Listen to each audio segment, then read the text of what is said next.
In a similar fashion to the way the mandala is employed in the meditations of Tibetan Buddhism, as a mental and spiritual map, the Kabbalist regards the Tree of Life as a blueprint for spiritual yoga. The emanations which comprise the 10 Sephiroth upon the Tree of Life are arranged in 3 columns and represent the actions of the divine creative force upon various hierarchical levels. With the coming of religious freedom following the Renaissance, Western mystics synthesized the Qabalah into a system of classification for the archetypal gods. The Tree of Life became something of a memory device for systemizing the gods of nature, arranging them by similarity of detail. The paternal gods of antiquity, Zeus, Jupiter, Osiris, would all find their place within the sphere of influence of the 4th Sapphira, Chesed, the sphere of divine mercy. The gods of vengeance and war, Mars, Horus, Vishnu, Hades, find harmony in the Sapphira Gebura, or strength, the 5th sphere upon the Tree of Life.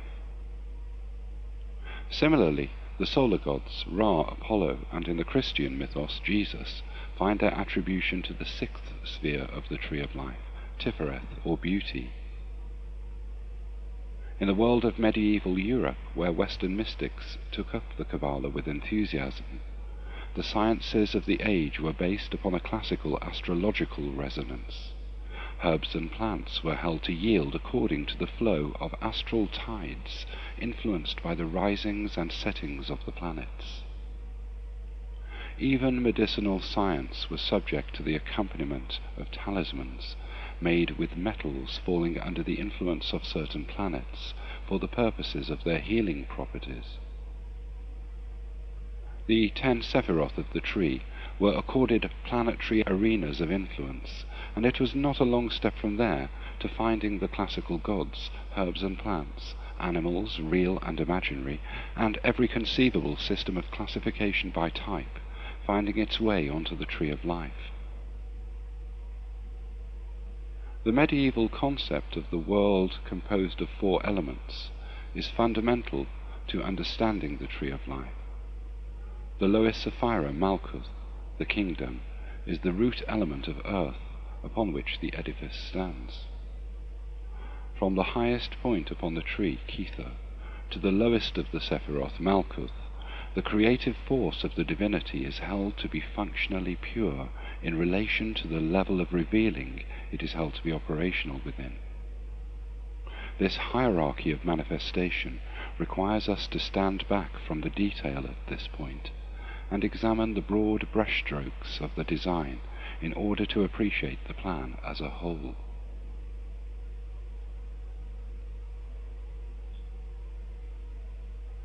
If the Tree of Life is held to represent a plan of the creation, then, because man himself is regarded as a microcosm of the greater scheme, the tree also provides a map through which man may come to know himself. Often, images of the Tree of Life are accompanied with a diagram of a man backed into the tree. This is Adam Kadmon, Adam from before the fall, also known as Microprosopus. Kabbalistic lore intimates that the 10 Sephiroth represent all the qualities of the self, from Kether, our most spiritual ideal, to Malkuth, representing our outer material selves functioning in the world of matter and energy. The Hebrew titles of each Sapphira, this is the singular term employed when discussing the Sephiroth, and their English translation should be memorized in their order of descent from the first to the last. The first Sapphira, Kether, whose title translates as the crown, represents the crystallization of the point of light, providing the focus for the first command of creation, "Let there be light." The Yetziratic text alluding to this Sapphira reads, "The first path is called the admirable or hidden intelligence, because it is the light giving the power of comprehension of the first principle, which hath no beginning, and it is the primal glory because no created being can attain to its essence. Kether is known as the hidden intelligence because it is the first crystallization of the unknowable cause that reveals the Creator through his work, but which may only be grasped metaphorically, as it lies above the sphere of manifestation of human consciousness. Kether has no beginning, because it exists even before the creation of time or space. It is held to unfold from the cloud veils of the Ein Sof, the limitless light, posited to exist above the tree in a way that is indeterminable. Within man, Kether represents the highest manifestation of the divinity, the spiritual essence of neshama, which is one of the three aspects of man's divine essence, along with the ruach, the soul, and the nefesh, the personality. Chokhmah, the second Sapphira, represents the extension of that point of light, and the geometric shape associated with Chokhmah is therefore the straight line. Chokhmah's title is wisdom, and the Yetziratic text for this Sapphira reads, "The second path is called the illuminating intelligence. It is the crown of creation, the splendor of unity equaling it. It is exalted above every head, and is named by Kabbalists the second glory." Chokhmah has the archetype of the Divine Father, whereas the third Sapphira, Bina, understanding or intelligence, completes the triad of Sephiroth at the apex of the Tree of Life, known as the supernal triad. Being the third of the Sephiroth, Bina's symbol is the triangle.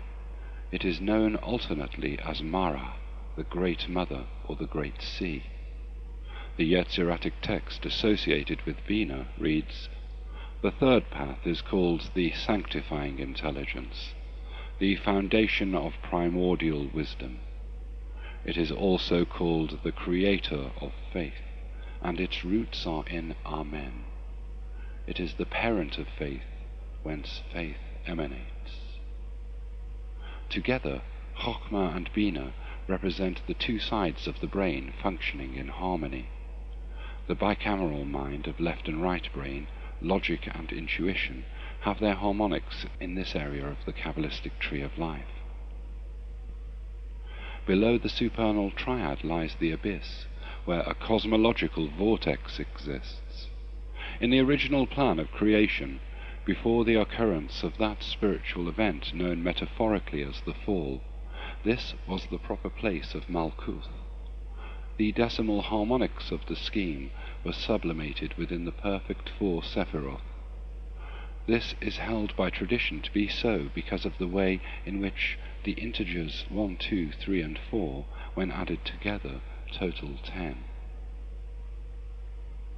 After the fall had occurred, when Adam and Eve had sought to eat of the fruit of the tree of knowledge of good and evil, the fall of Malkuth took place, creating the tree of 10 spheres, fulfilling the decimal potential of the original 4 Sephiroth. The abyss is the place of Darth, or knowledge, not a Sapphira within itself, but a kind of spiritual black hole, where the lowest Sapphira, Malkuth, once existed. Its harmonic in the body of man is the corpus callosum, the bridge which connects the left and right side of the brain. The fourth Sapphira, Chesed, or mercy, and the fifth Sapphira, Geburah, represent the beginnings of space and time. Tifereth, beauty, the sixth Sapphira, lies at the heart of the Tree of Life, at the point at which the macrocosm meets the microcosm. Tifereth is thought to be the highest point at which the material self of thought and flesh can come to know the divinity within, as revealed from the light emanating from Kether the crown, positioned directly above Tifereth. However, At this midpoint on the tree there is held to exist an entity known as the Dweller upon the Threshold, who guards the veil of Paraketh, the veil of illusion. This is an entity synonymous with the psychologist Jung's shadow self, which must be sublimated or at least placated during the journeys of mystical transvision. The dweller upon the threshold may also be considered as the automatic function of mind, akin to the innate mechanism of our brains, to which Gurdjieff and J.G. Bennett allude in their teachings. Below Tifereth lie the Sephiroth Netzach, victory, where the divine plan is resplendent with the vitality of the life forces of nature; Hod, splendor, wherein are crystallized and gathered the forms through which the life forces of nature may manifest; and Yesod, the foundation upon which the generative powers of nature combine to reproduce and manifest.